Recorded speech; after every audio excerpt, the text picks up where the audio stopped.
sumika ang Batang Maynila, Yorme Isko Moreno Bormelloso! Bars Parang Mafia. Real talk ang man. Meron kang bars pero broke ka pa rin.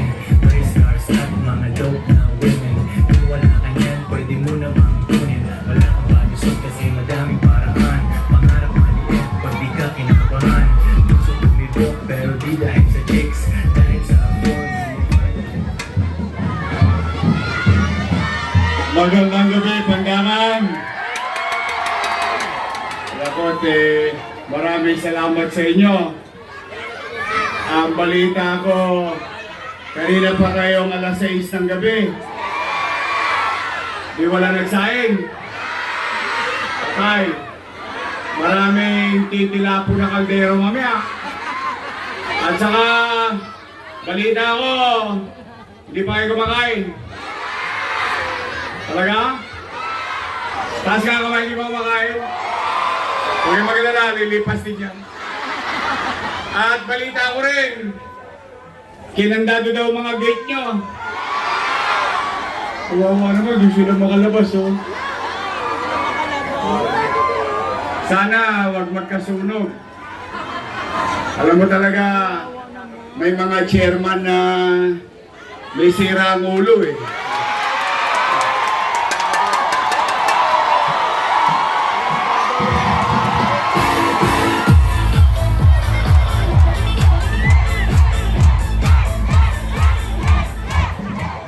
Pasensya na kayo. Nahirapan kayo dyan. Para kayo nasa loob ng kulungan. Pero thank you pa rin. Two joints. Bars Parang Mafia. Real talk ang man. Meron kang bars pero broke ka pa rin. Meron pa ako sa balcony. Meron ko rin. Talagang hindi mapigilan ni chairman, no? Hindi kayo mapipigilan ng chairman? Huwag kayong mag-alala, dadaling kayo nun sa sementeryo. Hindi, pero huwag niya natin patulan. Ang importante, kahit kayo'y kinandado, lumabas pa rin kayo.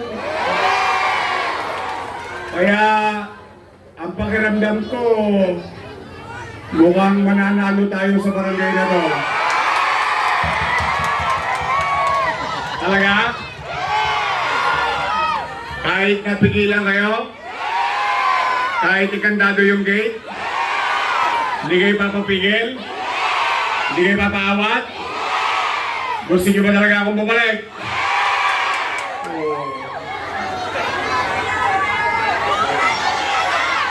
Basta tayo.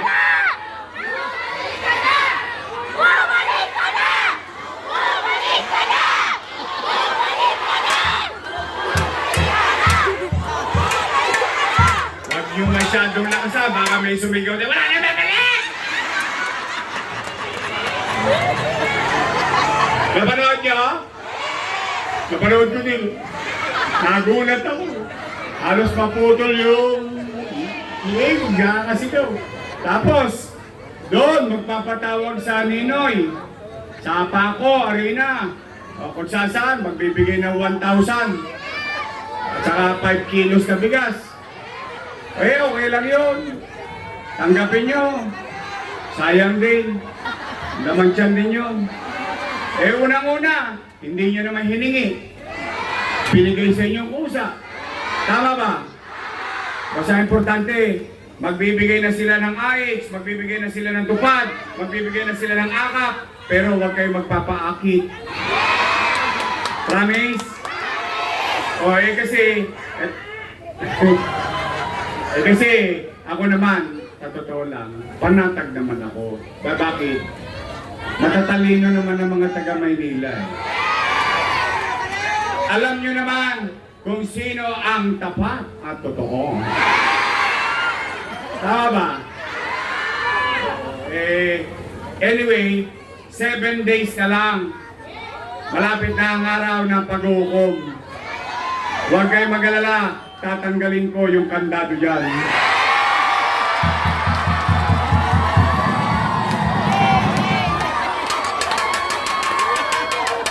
Hindi, naawa kasi ako sa mga tao eh. Eh, delikado yan eh. Ikakandado nila. Dahil kami may rally ngayon. O, eh, wala namang bawas yan. Wala namang dagdag yan. Pero delikado yan sa mga nakatira sa loob. Halimbawa, huwag naman loobin ng Diyos. Huwag naman. Habang nandito tayo, nagkasunog.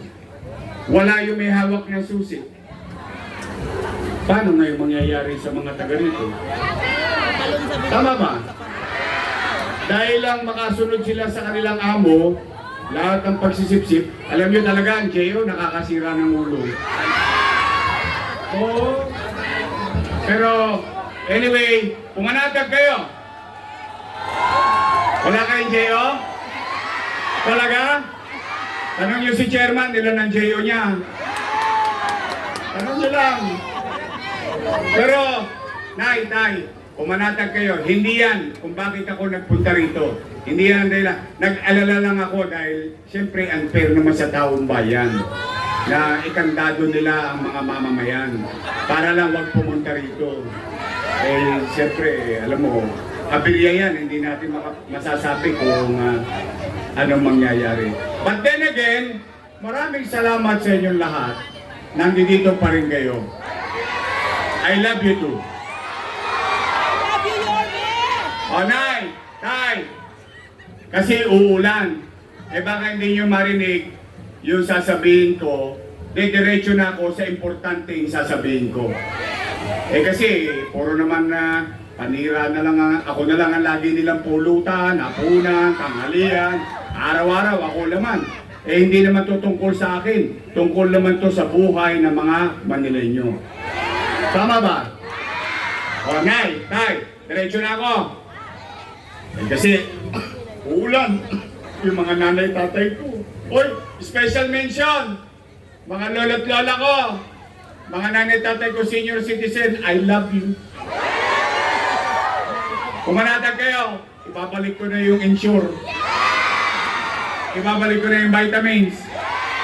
At yung birthday cake. Oh, tinaas-taasan kunwari pesyo, wala naman yung cake. Hindi ganun din. Di ba? O hindi, basta lahat ng mga nagawa natin nung araw, ibabalik ko. Ngayon naman sa pangkalahatan, mga batang Maynila, mga nanay, tatay ko, mga lolo't lola ko, ano ang una kong gagawin? May awa ang Diyos sa tulong nyo, nakabalik tayo. Lilinisin ko ulit ang lungsod ng Maynila. Alam kong hirap na kayong magtapon ng basura dahil yung truck hindi nakakapasok dito sa loob. Ang pinadala sa atin panghakot ng buhangin. Tama ba? Kaya pumanatag kayo. Yang nangadugyot na Maynila, lilinisin natin ulit. Pangalawa, Nay, Tay, napansin nyo ba? Sa ABS-CBN, GMA7, Bilyonaryo, TV5, lahat ng mga TV station sa balita ang laman, Maynila. Bakit? Nagbalikan na naman ang mga tulunggis sa Maynila. 5-5 na naman ang snatching, hold-upping, patayan, riding in tandem. Napansin nyo? At mga adik, bago na kayo. Pabalik na ako. Tigilan nyo na yung kakaturotot nyo, ha? Masama yan. May chemical yan. Ito wala kayo yan. Lifestyle Mafia. Real talk lang to my man. Meron kang bars pero broke ka pa rin. Nay, Tay, nawala na yan dati. Oo. Sa totoo lang, hindi naman sa ano. Nag-aalala ako kasi ngayon, nangangamba na naman yung mga magulang. Hindi nila alam kung yung anak nila pauwi, mananakawan ng cellphone. Hindi nila alam kung buhay pa yung anak nila, baka na-disgrasya ng mga tulunggis. O Nay, Tay, para madaling usapan, may awa ang Diyos. Sa tulong ninyo, ibabalik ko sa inyo ang gobyerno sa umaga, sa tanghali, sa hapon, sa gabi, hanggang madaling araw, may gobyerno ulit sa lungsod ng Maynila.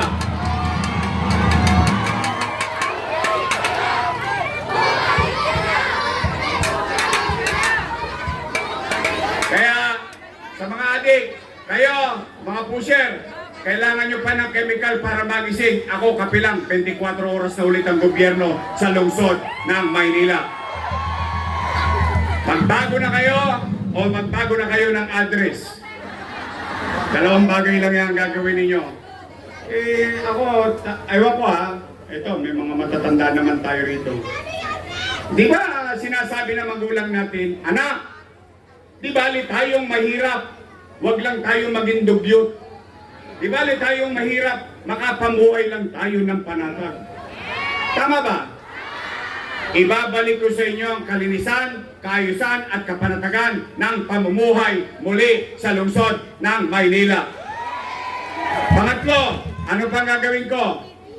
Yung napanood nyo kanina. MBN, Minimum Basic Needs. Ano yan? Housing, education, healthcare, jobs.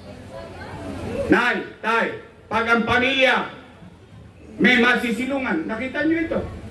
Pabahay ito, di ba? Hindi pa yata ako tao, pabahay na to. Napapakinabangan ng pamilya ng benepisyaryo ng araw, tama mali. Namatay na yung benepisyaryo ng araw, napapakinabangan ng pamilyang naiwan, tama mali. Ang tawag dyan, pangmatagalan. Housing, ang pamilya kapag may masisilungan, ang tatay papasok sa trabaho, ang nanay papasok sa trabaho, ang anak papasok sa maayos na eskwelahan.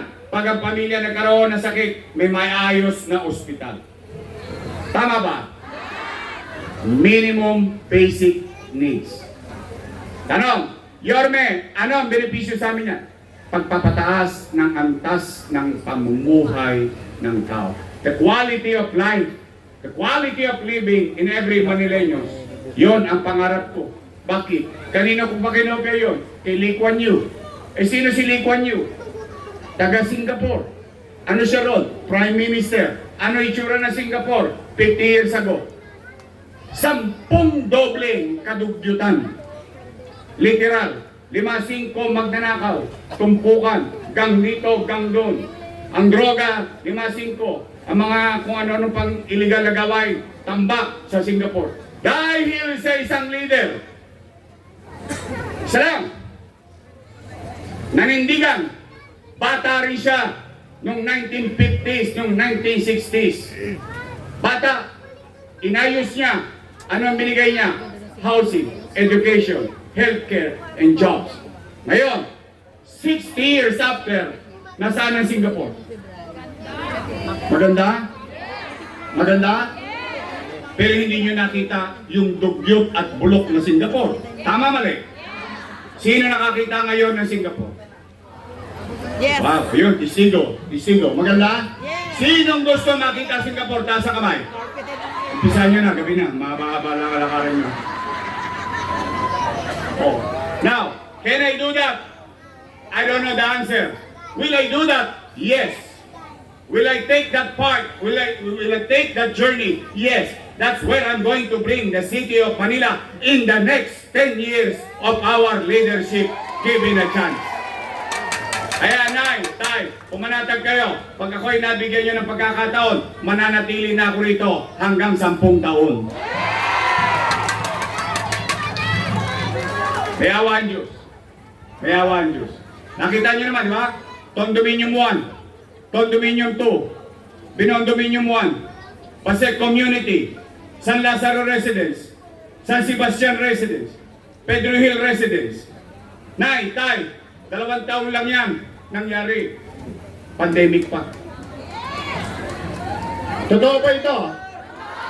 Nangyari ba ito? O nagkating ribbon nga sila dyan ng 1 buwan eh. Ang sabi nung sila daw ang may gawa niyan. Pero yung pinapagawa niyan, inutang ko, masalanan ko. Uy, puro utang-utang. Utang nila yan. Mga bata, tandaan niyo yung sinabi ko ha. Uy, bawal magmura. Ang sabi ko, utang, yun na yan.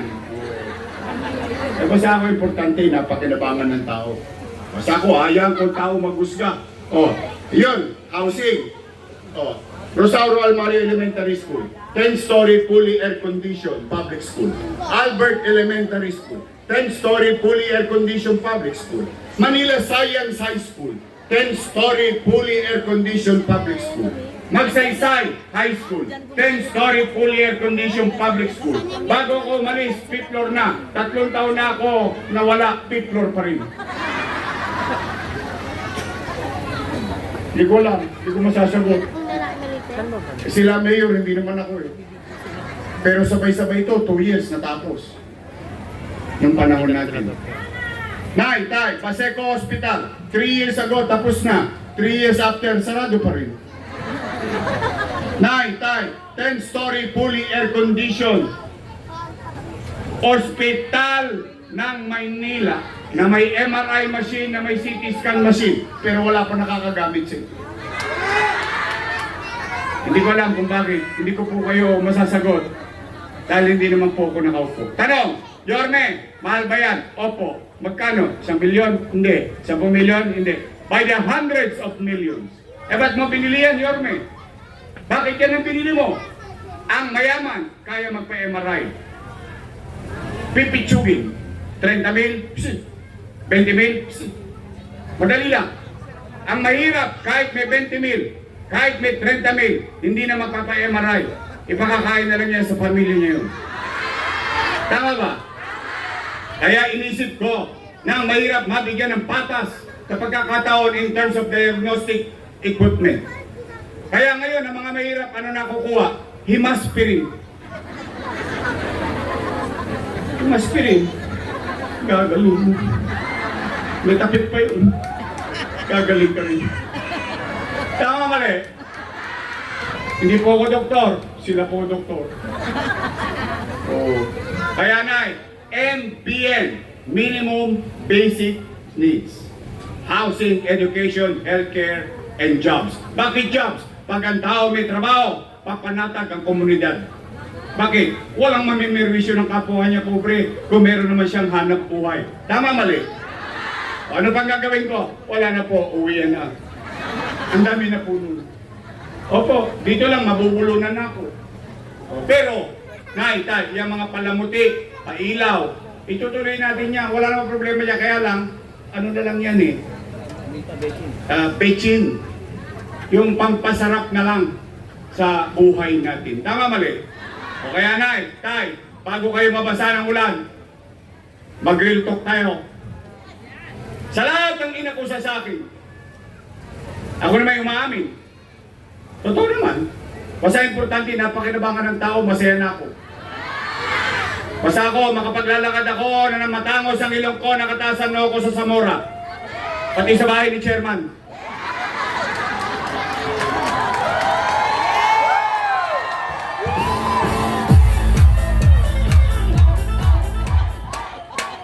At least, isa lang masasabi ko sa kanya, nakinabang rin siya sa pandemya. Masaya ako, nakapaglingkod kay Chairman. Si Chairman, hindi nagutom nung pandemya. Kasi buwan-buwan, kasama rin siya sa food box. Tama ba? Tama! At least makapaglalakad ako, kahit ako na lang mag-isa. Masasabi ko sa aking sarili, salamat sa Diyos, nakaraos ang Maynila noong pandemya. Tama ba? Nakaraos tayo. Yun na po. Kaya mga nanay ko, mga tatay ko, ito na ang huling tanong. Pinakamahalaga sa lahat. Gusto niyo pa ba akong bumalik?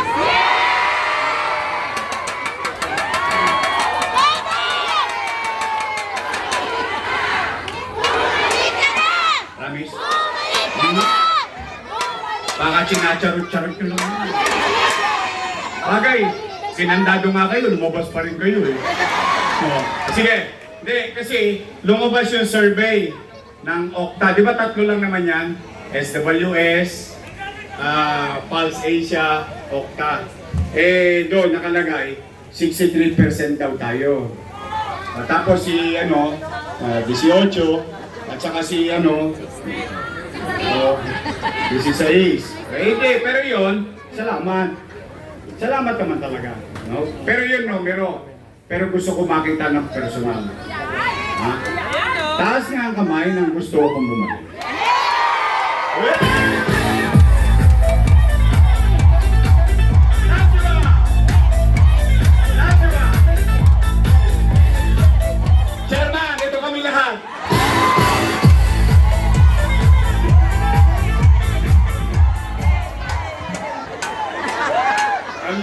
mambusga eh. Ay, iyan kasi real talk. Endorse Bang Mafia. Kaya maraming salamat sa inyo. Isa na lang, pwede ba ako makiusap? Itong araw na lang naman. Pwede ba, huwag niyo akong bibigyan ng kontrapelo? Hindi, ito naman personal. Why? I'll give you logic about it. Kapag binigyan niyo ako ng kontrapelo, walang gagawin niya kundi maging loyal sa partido nila. Hindi yan magiging loyal sa inyo. Gusto niyo bang bumalik ang gobyernong mabilis kumilos? Then, kailangan ko sila. Yun po ang katotohanan. Hindi yan kapritsyo. I'm just trying to be fair. Yung maging tapat ka sa tao sa usapan. O, kasi pagka yan kontra-kontra, lalo na yan si Mr. Pwede, dapat hindi na pwede yan. Eh, yabang-yabang nun. Hindi naman mayor, kung maka-acting mayor eh. Totoo lang. Ano man ako, real talk naman ako. Kaya, Nay, Tay, pwede ba makisuyo? Pwede ba your best choice tayo? Dalawa lang naman ang pagpipilian nyo eh. Dalawang grupo lang naman halos yan eh. Unang grupo, your best choice, matamis. Yung kabilang grupo, ladies choice. Ayun yung sabi nyo, di ako. Ang saya-saya naman dito sa Bandakan.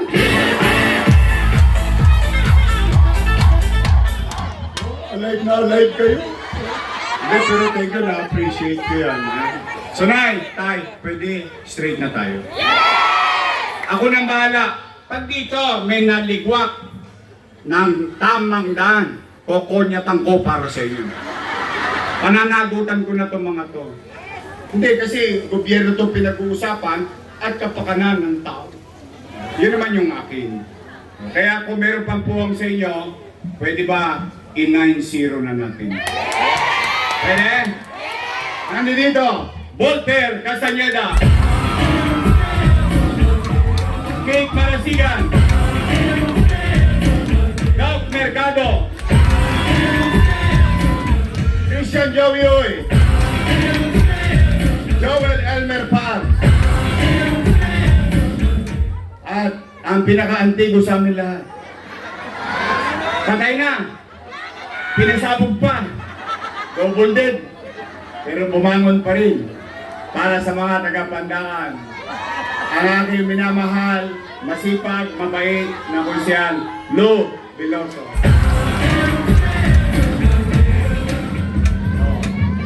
Tapos, 12 naman ng senador. Tama, mali?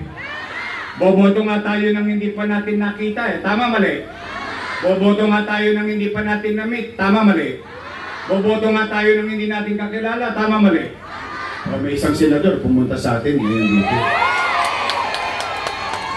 Ay, may real talk. Sa laki ng Pilipinas. Hindi, sa laki ng... Talagang malaki. Nakita ko po buong Pilipinas. Talagang malaki. Pero pinuntahan tayo dito. O, pwede ba makisuyo?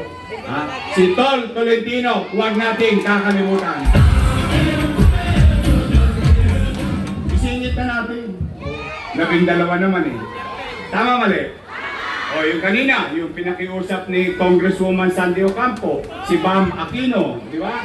O, di posang na lang. O, sa akin naman, o si Marcoleta. Alagaan ninyo si Marcoleta, ha? O, sige. So, Nay, Tay, promise? Straight? O, yung Vice Mayor ko, may asim pa. O, mukha lang yan 19. Naintindihan nyo na yun? Takorens na po yan. O, ha? Pwede ba yung aking Vice Mayor? Yes! Iboto natin. Bigyan nyo ako ng kakamping Vice Mayor. Chill! Atienza!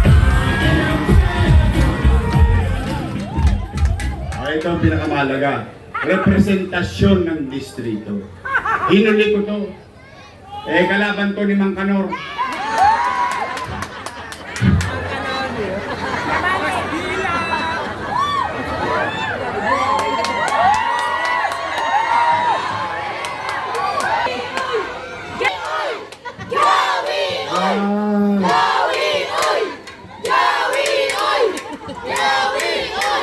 Basta sila, kahit ano pa sabihin nila mag-aama, maghihina.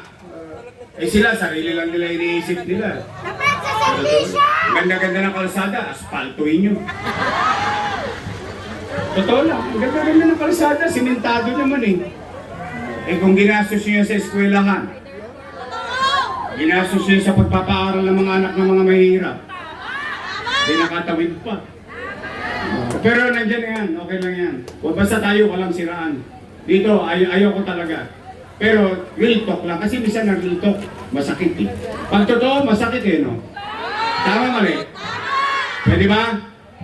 Pag-graduating na natin sila. Ha? Pwede ba?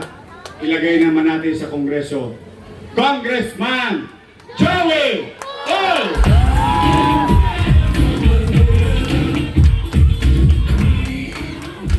Lahat ng sino?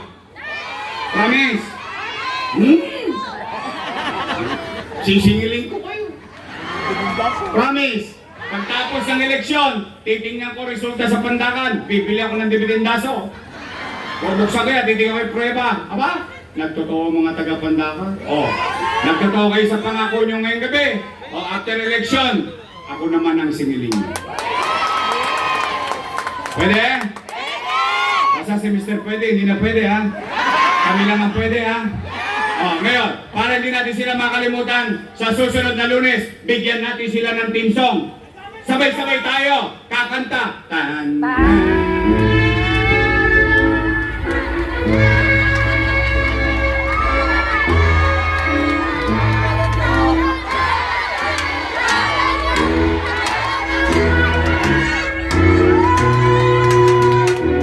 Pagkatwidin na natin silang lahat.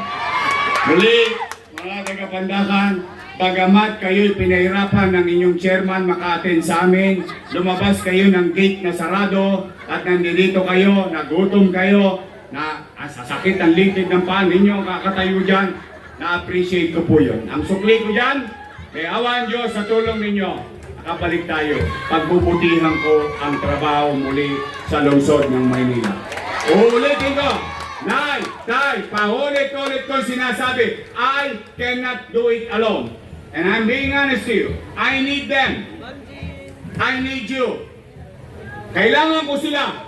Kailangan ko kayo. Because if all of us, we come together, we can make Manila great again. Magandang gabi. Pagpalain gawa kayo ng buong may kapal. Maraming salamat po. Sabay-sabay, Manila! God first, thank you! Maraming salamat po muli, Yorme Isko Moreno Domagoso at Vice Mayor G. Atienza! At hindi po ang puso po na salamat po sa ating buting Senador Francis Tolentino at ang Yorme's Choice ng Distrito 6 sa pamumunan ni Congressman Joey Uy!